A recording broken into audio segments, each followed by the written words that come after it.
ये आपने ये सिट्रस की बात बोली, हाँ हाँ ये मेरे जहन में ही सवाल था कि मैं आपसे पूछूंगा। हाँ। कश्मीर में सब कुछ है, लोगों के पास पैसा भी है, आज सब कुछ है, comfortable life I can say, but still stress, वो डिप्रेशन। कश्मीर में हार्ट अटैक एक आम समस्या बन चुकी है। हर साल यहाँ पर हार्ट अटैक ज़्यादा हो रही है और मेरे साथ कार्डियोलॉजिस्ट डॉक्टर नदीमुर रहमान जुड़ चुके हैं। इनसे बात करेंगे, इनसे पूछेंगे आखिर वजह क्या रहती है, आखिर कश्मीर में ऐसे हार्ट अटैक्स पेश क्यों आते हैं।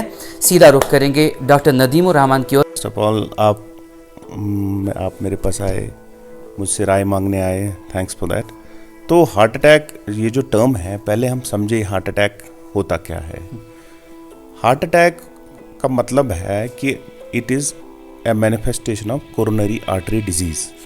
कोरोनरी आर्टरी डिजीज़ मतलब हार्ट की जो नसें होती है उनमें ब्लॉकेज की डिजीज़ है। नॉर्मली अगर मोटे मोटे अल्फाज में समझे, we have got 3 parts in the heart, just for a layman.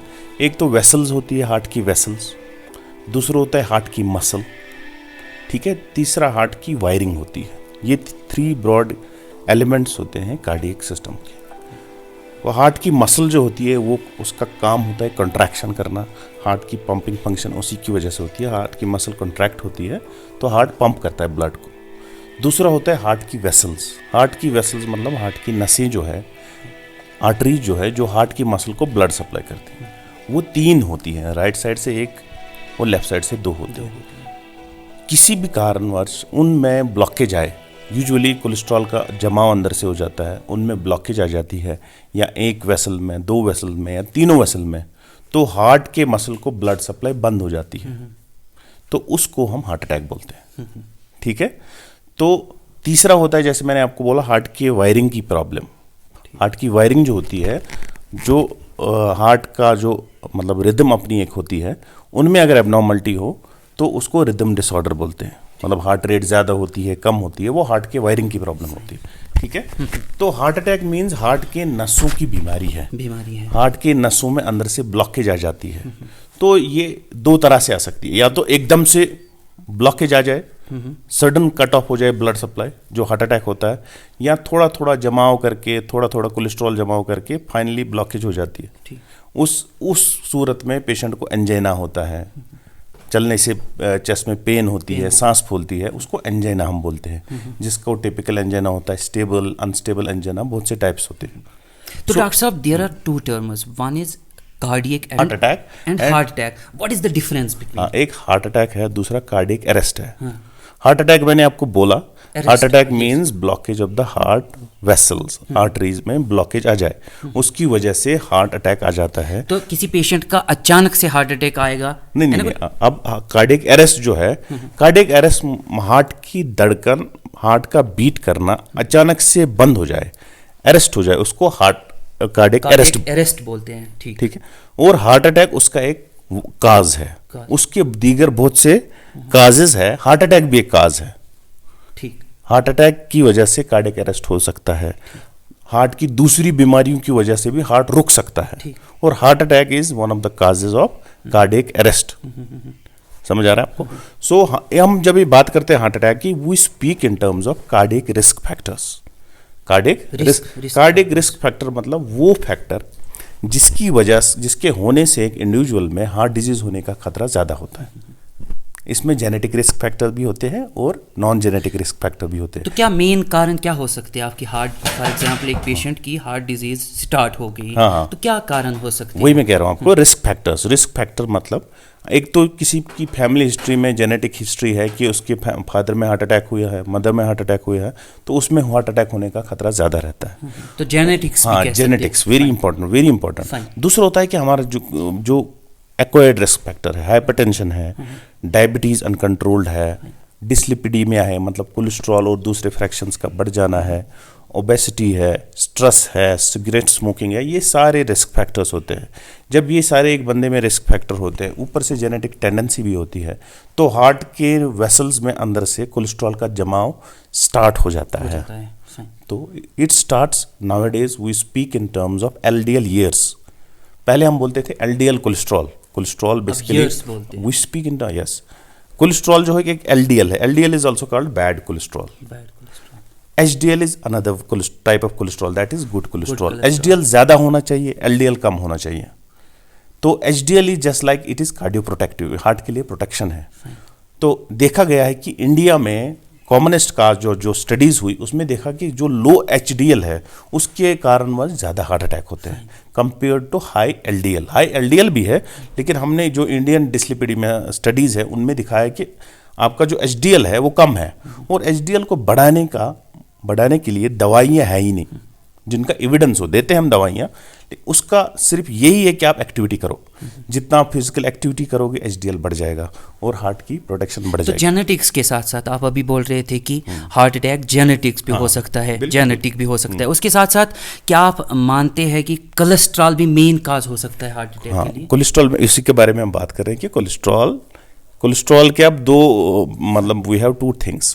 एक तो कोलेस्ट्रॉल का जेनेटिक एस्पेक्ट, कोलेस्ट्रॉल जब बढ़ जाता है उसके जेनेटिक काजेज भी होते हैं, तो वो जेनेटिक एस्पेक्ट इसका है कि कोलेस्ट्रॉल भी जेनेटिक है। हाँ, मतलब जो होते हैं वो आप ये समझो कि हम उनको बोलते हैं लाइपोप्रोटीन डिसऑर्डर्स, उनमें जेनेटिक होते हैं और नॉन जेनेटिक होते हैं। Genetic, non genetic. तो आप में जेनेटिक एक जीन है जो एबनॉर्मल है, जिसकी वजह से आप में LDL बहुत बढ़ रहा है, तो जिसको हम फैमिलियल हाइपरलाइपोप्रोटीनीमिया कहते हैं। उसका मतलब है आपका लिवर इंट्रिंसिकली जेनेटिकली प्रोग्राम्ड ऐसा है कि वो LDL ज़्यादा बना रहा है।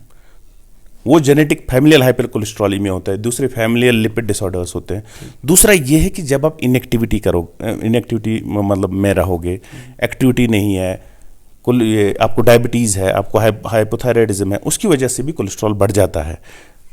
तो एक टर्म है जिसको मेटाबॉलिक सिंड्रोम, सब जानते होंगे। मेटाबॉलिक सिंड्रोम मतलब जो बड़ा कॉमन है, उसमें यही आता है, BP ज़्यादा होता है, शुगर होता है, या प्री डायबिटीज़ होता है, कोलेस्ट्रॉल बढ़ा हुआ होता है, सेंट्रल ओबेसिटी होती है। उसकी वजह से पूरा मेटाबॉलिज्म जो है इंसान का खराब हो जाता है, जिसको हम मेटाबॉलिक सिंड्रोम बोलते हैं।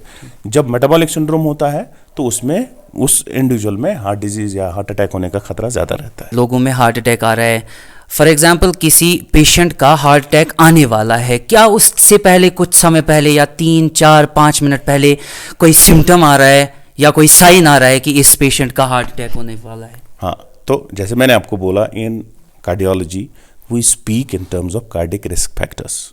जब हम किसी भी एक ऐसे इंडिविजुअल को देखें जिसमें ओबेसिटी है, जिसमें BP ज़्यादा है, जिसमें मतलब डायबिटीज़ है, कोलेस्ट्रॉल बढ़ा हुआ है, हाइपरटेंशन है, डायबिटीज़ है, कोलेस्ट्रॉल बढ़ा हुआ है, स्मोकिंग कर रहा है और इनएक्टिव है, सेडेंटरी लाइफस्टाइल है, स्ट्रेस बड़ा ज़्यादा है, तो ऐसे ये टिकिंग टाइम बम है, इसमें हार्ट अटैक कभी भी आ सकता है। तो हम कहते हैं कि इसको हार्ट अटैक होने का खतरा है। नॉट ओनली हार्ट अटैक, इसको ब्रेन स्ट्रोक होने का भी खतरा ज़्यादा रहता है, क्योंकि इन सब डिजीज़ को हम बोलते हैं कार्डियोवास्कुलर डिजीज़। कार्डियोवास्कुलर डिजीज़ मतलब नसों की बीमारी। तो ऐसा इंडिविजुअल जो है उसको ये है कि उसको हार्ट अटैक होने का खतरा ज़्यादा रहता है। लेकिन रिगार्डिंग सिम्टम्स, आपने बहुत अच्छी बात की, सिम्टम क्या हो सकता है हार्ट अटैक का? ये सिम्टम जो सबसे कॉमन रहता है वो चेस्ट पेन है, सेंट्रल चेस्ट में रहती है, वो रेडिएट हो सकती है लेफ्ट आर्म में, राइट आर्म में, यहाँ से चिन से लेकर नेवल तक रेडिएट हो सकती है। उसके साथ साथ एसोसिएटेड स्वेटिंग हो सकती है। उसके जो एल्डरली पीपल होते हैं या जो फीमेल्स होते हैं उनमें ज़रूरी नहीं है कि ये सिम्टम हो, उनमें एटिपिकल सिम्टम रहते हैं। एक फीमेल होगी या एल्डरली फीमेल होगी या एल्डरली जो हमारे इंडिविजुअल्स होते हैं उनमें बस सांस फूलेगी, shortness of breath will be there, वो हार्ट अटैक हो सकता है। उनको चेस्ट पेन नहीं होगी, उनको हम एंजेनल इक्विवेलेंट्स बोलते हैं।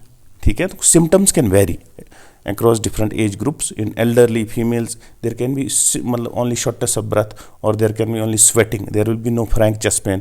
Diabetic जो होते हैं उनको डायबिटिक नेफ्रोपैथी की वजह से पेन नहीं होती है, तो उनको जो MI होता है उसको साइलेंट हार्ट अटैक बोलते हैं।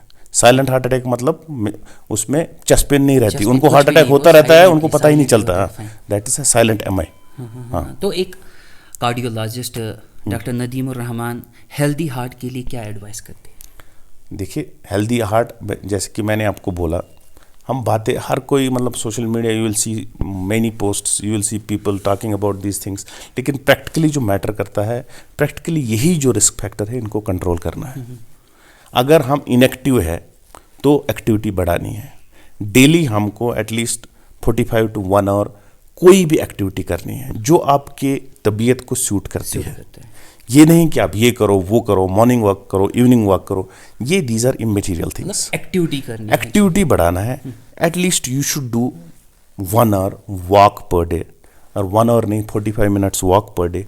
Gate a smart watch, do at least 7,000 steps, that's around 5 kilometers per day. अगर आप यंग है यू कैन ज्वाइन जिम कर सकते हैं, बॉडी बिल्डिंग कर सकते हैं, कोई भी स्विमिंग कर सकते हैं, कोई भी एक्टिविटी करो, ठीक है। और अगर आपका मतलब ये प्री डायबिटीज़ है तो उसके अपने एंडोक्रिनोलॉजिस्ट से मिले, वो आपको रेलिवेंट जो बोलना है कि मुझे प्री डायबिटीज़ है, ऐसे मैं प्री डायबिटिक की रेंज में हूँ, वो जो एडवाइस दे उसको फॉलो करे।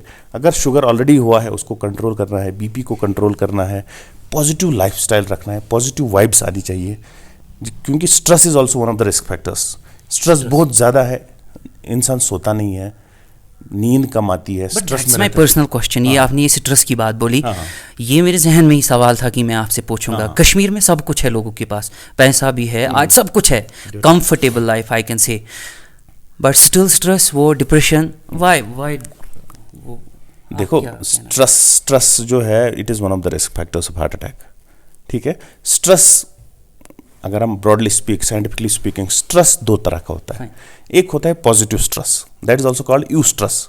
सेकेंड होता है negative stress, that is also called distress. Positive stress मतलब, पॉजिटिव स्ट्रेस है स्टूडेंट को कल एग्जाम है, वो स्ट्रेस में रहता है, पढ़ता है, मुझे कल एग्जाम पास करना है, दैट इज पॉजिटिव स्ट्रेस, ठीक है। वो आपको मोटिवेट करता है, वो आपको फैसिलिटेट करता है अपने गोल्स की तरफ प्रोग्रेस करने में। दूसरा जो नेगेटिव स्ट्रेस होती है, नेगेटिव स्ट्रेस होती है unfounded stress, it is based, there is no reason, ठीक है। तो उसके भी बहुत से मतलब, if you go to psychiatric aspect, we have got anxiety disorders, we have got depression, बहुत से डायग्नोस्टिक एंटिटीज। हाँ, वो भी जो इरिटेबल बाउल सिंड्रोम है, IBS है, ये सारा एक एम्ब्रेला है। Irritable bowel syndrome is also one of the manifestations of anxiety. उसमें भी जो ब्रेन और गट की एक्सिस है उसमें एबनॉर्मलिटी आती है। सो ये है कि इसको दूर करने के लिए हर कोई अपना रिलीजन फॉलो करता है, तो इसके दूर करने के लिए हमारे जो मतलब हर किसी रिलीजन में हमको ये प्रोविजंस दिए हुए हैं।